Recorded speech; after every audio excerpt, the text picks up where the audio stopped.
Greetings. We have been doing a series on Wednesday nights at Jackson Street where we've been looking at the ways that New Testament writers, particularly the gospel writers, have used the Old Testament to shape and to tell the story of Jesus. We've looked at the way John talks about feast days. We've looked at ways that certain characters from the Old Testament and Jesus have had very similar storylines, and how by kind of comparing those, you can see some similarities, but then also some differences between Jesus and characters from the Old Testament. Like, for example, Moses or Elijah. Jesus and Moses went through some pretty similar things. Jesus and Elijah did some pretty similar things, yet Jesus tends to succeed wherever they fail, and he tends to go beyond what they were able to do. And so sometimes the gospel writers tell the story of Jesus by comparing him to famous people from the Old Testament. We looked at the way Matthew and Luke do this. We also looked at some of the ways that the New Testament writers will talk about Jesus, either explicitly saying that he fulfilled certain passages from the Old Testament. Like, for example, Matthew will say, this happened to fulfill what was spoken by the prophet, and then he'll quote a passage. Mark, however, doesn't do that very often, even though Jesus still fulfills passages in Mark. He just doesn't tell us this happened to fulfill this.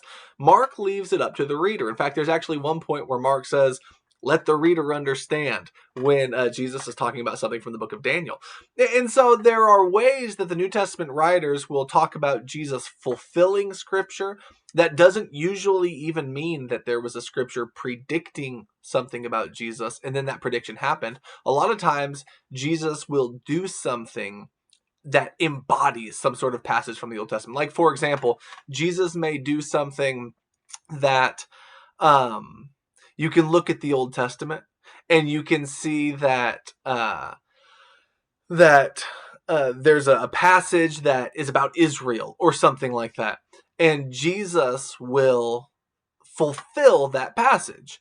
And the way the reader should see that is Jesus is in some way taking on the identity of Israel and doing for Israel what they were unable to do for themselves. Or it might be with a king, or it might be even sometimes Israel's God. There will be a passage in the Old Testament about God, and then Jesus becomes the embodiment of God in that passage in the New Testament. So sometimes the way that the Jesus fulfills a passage is by taking on the meaning of that passage and living it out in his own time and in his own context.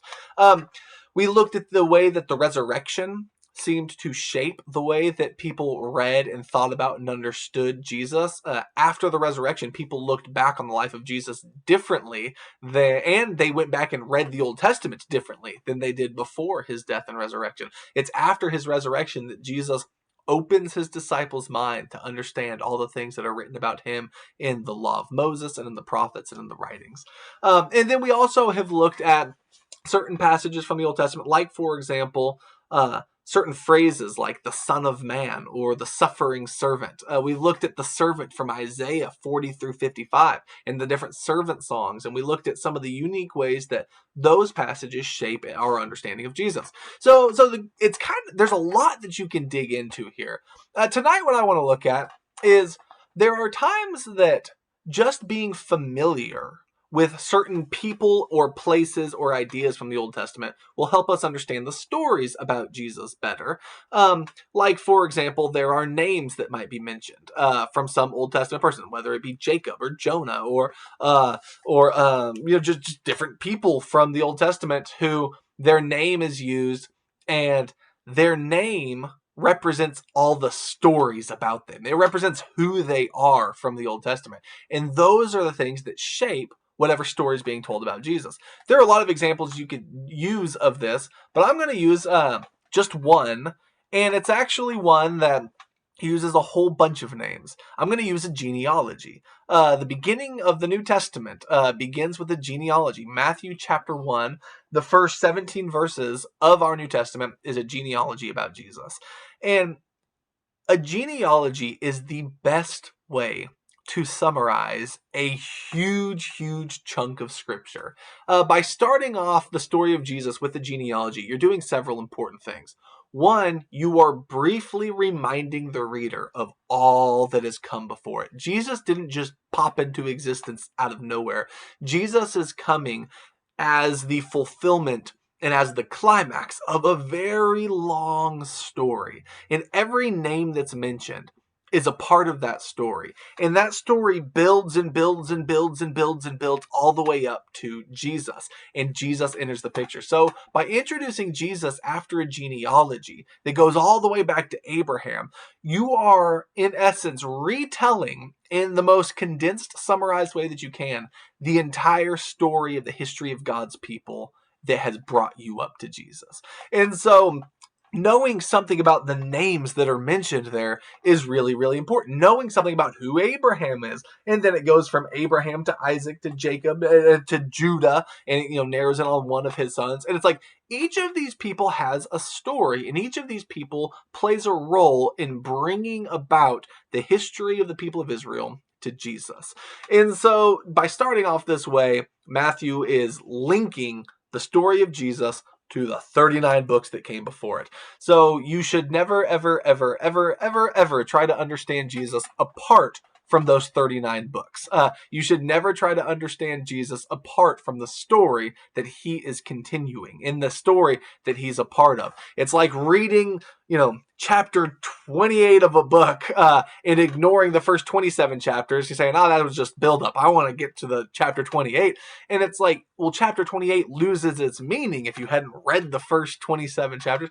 I think the same type of thing is true when it comes to understanding Jesus. If you just ignore the 39 books of the Old Testament, if you ignore the story that led up to Jesus, then Jesus becomes kind of an odd figure. He becomes, in some ways, just a talking head of, a philosopher or something like that who has a lot of great ideas and a lot of great wisdom, but you're removing him from who he actually is and what he actually means. And so starting off the story of Jesus with a genealogy rooted in the Old Testament is a really, really powerful way to remind us who we're talking to. We're talking about who we're talking about. We're talking about Jesus, who is Jewish, who has a family, who is born as part of a story and part of a nation and part of a people with a culture and a history. And that's a really important thing to remember about Jesus. And so, on the one hand, knowing these names helps fill us in on the story behind Jesus. It also reminds us that Jesus is an Israelite whose life is rooted in the history of Israel. But this genealogy in Matthew chapter 1 not only connects the Old Testament to the New Testament and to the story of Jesus in a really interesting way, but it also is recorded in a very interesting way. It's formatted and it's fitted into an easier to memorize format of 14, 14, 14 Jesus. And that gets you from Abraham to Jesus. So it's kind of done in columns, it's like 14, 14, 14. And it starts with Abraham and goes to Jesus. What I mean is, if you look at verse 17, how the genealogy ends, it says, so all the generations from Abraham to David are 14 generations. From David to the deportation of Babylon, 14 generations. And from the deportation to Babylon to the Messiah, 14 generations. Okay, so why does Matthew structure it that way? One of the things that you just need to know about genealogies is they can be structured a lot of different ways. The way we do genealogies seems to vary a little bit from the way that ancient Israelites did genealogies. If you look, genealogies don't always exactly match one another. Sometimes generations are skipped. Sometimes they're formatted. Sometimes there are things that they're trying to highlight with a genealogy. It's not merely a list of facts. It's actually a teaching point. He's trying to teach you something by doing the genealogy in this way. And one of the ways that Matthew's trying to do the genealogy is to where it produces 14s. 14, 14, 14. What's that all about? I'm going to be real with you. I don't exactly know. I've read some interesting takes, and I view them as interesting takes. They might be legitimate. It might be what Matthew had in mind, but they might not be.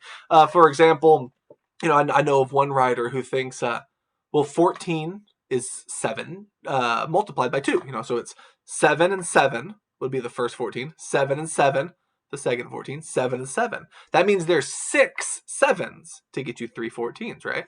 And then Jesus is introduced. So Jesus would be introduced as the beginning of the 7th 7. That's Jubilee. That's what Jubilee is all about. Jesus is introduced as or even the prophecy of Daniel about the 77s. Jesus would be the climax of Sabbath and of Jubilee and of the prophecy about the 77s. Is there something in there like that? Maybe. I don't know.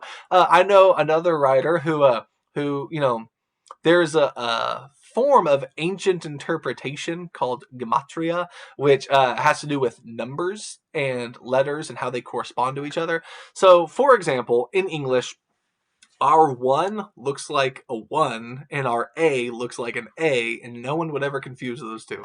But that's pretty rare. Most places, or most languages, especially in antiquity, their numbers and their letters were the same. Like an alpha in Greek is a 1 and it's also an A. An aleph in Hebrew is a 1 and it's also the first letter of the Hebrew alphabet.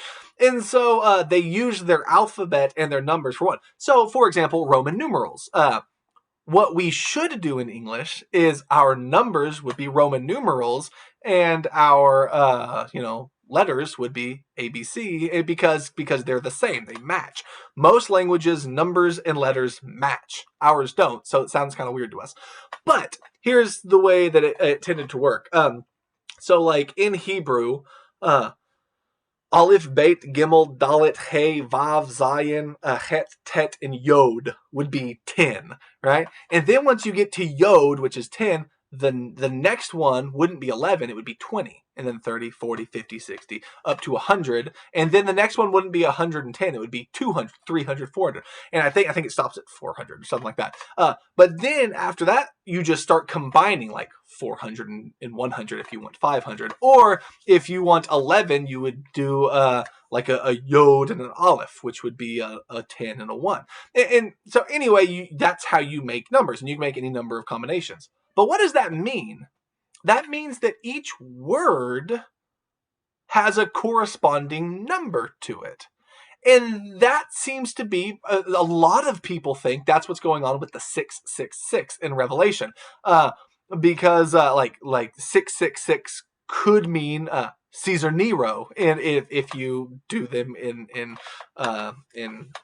gematria. So basically, there are some ways of assigning numerical values to people's names and things like that, because if your name has an A, then that's a 1. If your name has a D, then that's a 4.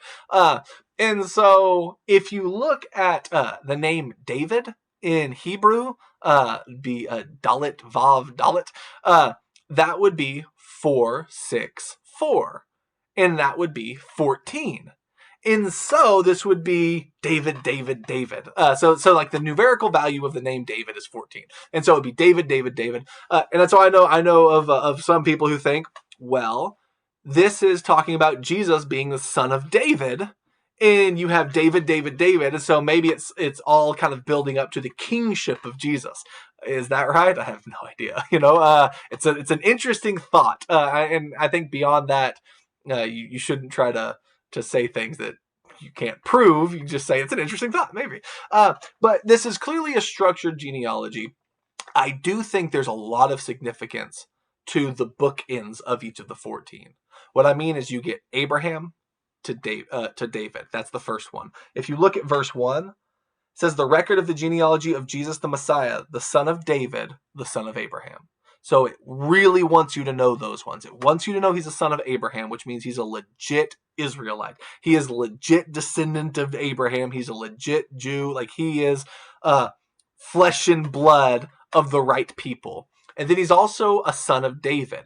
That means he is flesh and blood in the line of the Messiah, in the line of the kings of the tribe of Israel, and of Judah and of David. And so one of the messianic expectations is that he would be a son of David. And so you're getting, he's really a Jew and he's really able to be a king. All right. And so that's the first 14. But then you go from David to Babylonian captivity. What happens in Babylonian captivity? What happens during that deportation? Well, the kings are no longer ruling at that time. Babylon is ruling. And so Babylon, Nebuchadnezzar, he sets up a couple of his own kings, but then he eventually just destroys everything, takes people captive.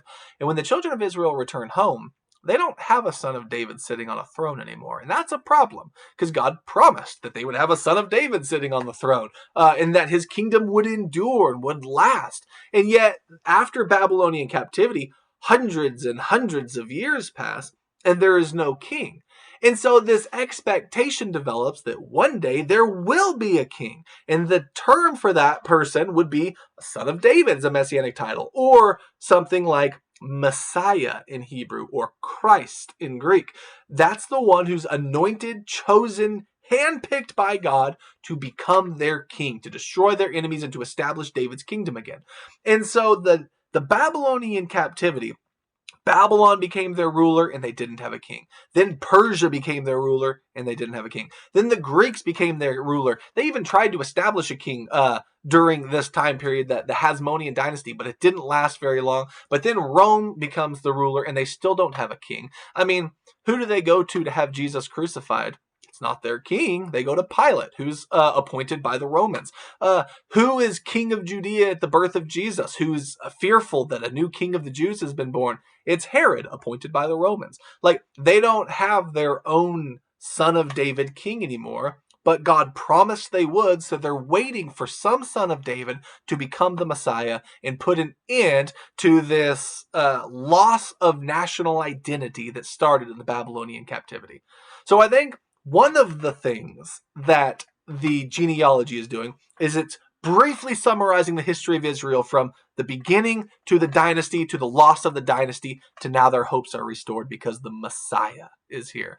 I think that it is, in another way, showing you that Jesus is the one who fits all of the qualifications necessary to be that Messiah. So it not only tells the history of Israel building up to the need for the Messiah, it introduces you to the fact that this guy Jesus perfectly fits that role. And so it's a wonderful introduction to Matthew, because Jesus is then introduced through the virgin birth. And what's the first thing that kings begin to hear and fear when they hear of Jesus? That he's the king of the Jews. And so the story of Matthew is largely how Jesus becomes king. And it ends with him saying, now all authority after the resurrection has been given to me in heaven and on earth. So go to all the nations and make disciples. He becomes king with all authority in heaven, all authority on earth, and is going to now have followers, not just of the Jews, but of all the nations under heaven. And so Jesus becomes a powerful, magnificent Messiah king who rules heaven and earth and who rules all the nations at the end of the book of Matthew. And it starts with this genealogy showing how he fits into the story, how he is a perfect candidate to be that Messiah or that Christ. But a couple of other things are also interesting about this genealogy, and how it, if you remove the Old Testament from the story of Jesus, like, all of that I just mentioned is gone. This firmly roots him in the story of the Old Testament. And so Jesus has to be read against that backdrop. That's one of the reasons the Old Testament is so crucial and important. But there are other things also, unique features about this genealogy. Not just the 14, 14, 14, but there's also something else that pops up from time to time in it. There are 5 women mentioned in this genealogy, and that is quite rare. I mean, read the other genealogies. You don't see women pop up very often. Women weren't usually a part of Jewish genealogical lists because, that's not where the namesake was passed through. It was a patriarchal society, and they weren't the patriarch. And so it usually went from patriarch to patriarch to patriarch in the way that genealogies were done. And that is the case with this one, but there are 5 times where it mentions a woman as being a part of it. The first is Mary, or I guess the last is Mary, which makes a lot of sense because, well, she's the mother of Jesus. But the other 4 are all quite interesting, the women that are chosen to be mentioned. Why doesn't it mention all of the women? Why doesn't it mention every mother? Why does it choose these 4? Well, let's look at them and see what perhaps we can learn from that. If you look at verse 3 of Matthew chapter 1, says Judah was also the father of Perez and Zerah by Tamar. And so it mentions Judah. All right, he's one of the sons of Israel. He becomes the one that the kings come through. So he's an important guy to have on there. Jesus is a descendant of his, but it mentions who he has as his as the mother of his children, and it mentions Tamar. Well, that's interesting because Tamar, if you read the story in Genesis 38, is actually his daughter-in-law or his widowed daughter-in-law. One of the things that you'll see with each of the women mentioned is they have, whether it's their fault or not their fault, and often it's not their fault, but they have kind of a checkered past, or they have some amount of scandal associated with who they are and how they got pregnant and how they became part of this genealogy. But Tamar is certainly one, because Judah had a wife and he had some sons, and it was actually Tamar was married to his first and oldest son. But then his son died, and so his second son married her but refused to impregnate her, and he died. And then the third son was very, very young. And so Judah told Tamar, you'll stay with us. When my son is old enough, then you can marry him and he'll give you sons. But as it turns out, Judah didn't keep his promise. And so he never gave his son to Tamar. And Tamar is growing older and is unable to have any sort of lineage of her own without a husband. And she has not been given a husband. And so she dresses as a prostitute. She seduces Judah, and he ends up sleeping with her. She ends up having a child from Judah himself. And when Judah finally finds out what happens, he doesn't rebuke her. Instead, he recognizes his own sinfulness and his own fault in the matter, because he was the one who acted unrighteously towards her. And so in this, you have a woman, likely a foreigner, not a descendant of Abraham, who was a widow, who ended up dressing as a prostitute and becoming pregnant in a somewhat scandalous way in order to continue the line. And she's mentioned in the genealogy of Jesus. You fast forward a little bit to verse 5. And it says, and Salmon was the father of Boaz by Rahab. All right, so who's Rahab? Well, when the children of Israel crossed the Jordan River into the promised land for the first time, they're going to receive God's promised land. There are a lot of battles that have to take place. This is all in the book of Joshua. And Rahab is a prostitute living in one of the cities that they are going to destroy and take over. She is living on a house that is by a wall. And so she's able to kind of slip people out of the wall through her house. And some spies go to spy out the land of Jericho, and they stay at Rahab's house. When the people and the leaders of the city hear that there are some spies there, they go and they're trying to find out where they are. There's rumors that they're at the prostitute's house. They're at Rahab's. So they go there. She has hidden them, and she lies to the people, saying, "Oh, I don't know where they are. Sure." And they can't find them anywhere. So they move on. She lets the spies out through her window, and they go back home safely. But before they go, they make a couple of promises. They will not harm her or her family, as long as they stay in the house, as long as they tie a red cord, and as long as they're all in there. And so Jericho, the walls fall, the city's destroyed, but Rahab and her family are saved, and they become part of the story of Israel. Okay, so thinking about Rahab, she's also a foreigner. She also has a rather checkered past. She's a prostitute, but she becomes part of this story also. You continue reading. Verse 5 mentions Boaz was the father of Obed by Ruth. Okay, so the story of Ruth. Who is she? She's a Moabite. Again, a foreigner, a foreign woman who a family from Israel, because of drought, end up leaving the promised land, moving off to Moab, which they're not supposed to do. They take wives for themselves, and all of the men die. So now you just have these three women who are left. You have Ruth, Orpah, and Naomi. Orpah stays there. Naomi and Ruth go back. Ruth is going back to kind of care for her mother-in-law. This is a very scandalous and dangerous thing to do, because they have really nothing to go back to. They don't have land that is in their name that they can own forever, and they don't have husbands or sons to care for them.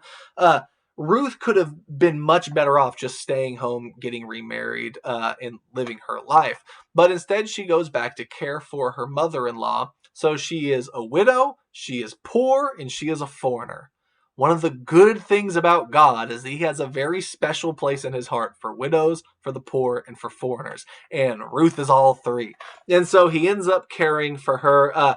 In the book of Ruth, you're getting this wonderful picture of the God who cares for the people who are most neglected by society. And that's Ruth. And God cares for her and her mother-in-law. She ends up getting married to Boaz, and they end up continuing on the line of Jesus. So she makes her way into the genealogy.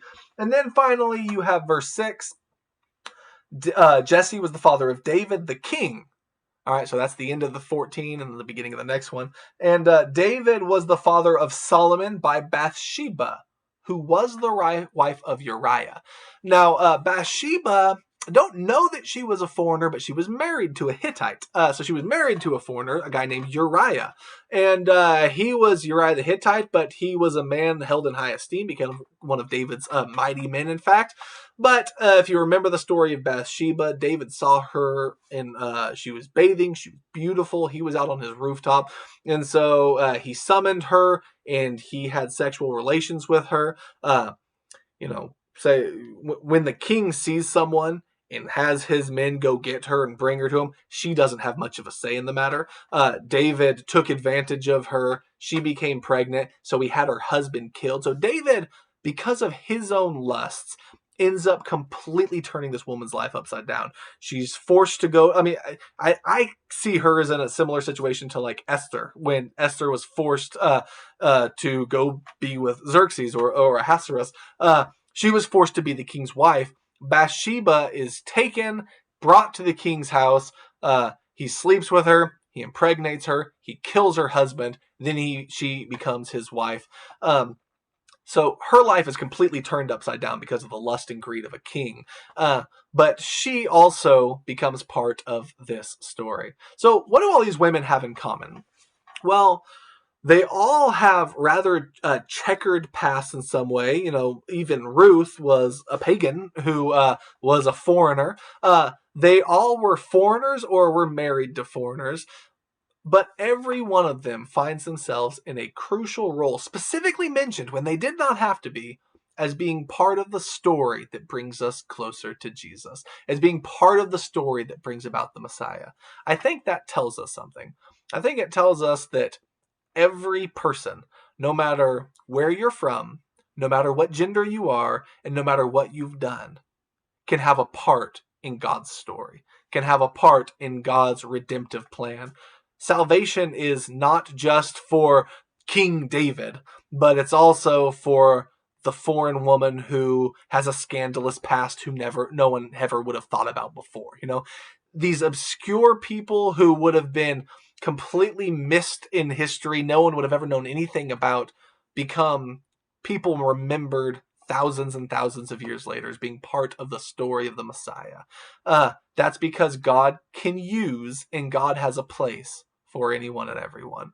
And so to start off the Gospel of Matthew that way, it reminds us that there's a whole history of a large group of people that is about to come to its climax. It reminds us that while the kingdom has been lost, God's promises never are, and a new king is about to arise. It reminds us that Jesus is part of this story and that Jesus is the climax of the story. And it reminds us that this story is for absolutely everyone. Now, remove the Old Testament and anything having to do with the Old Testament from that, and what are you left with? I mean, you miss everything. You miss the whole introduction to Jesus without the Old Testament. So again, this is one of many illustrations that can be used to say that the New Testament writers not only are familiar with and not only use the Old Testament, but they base their whole story of Jesus on the Old Testament. I mean, Matthew begins it with a genealogy filled with names of people from the Old Testament to bring about Jesus, who will continue the story of the Old Testament.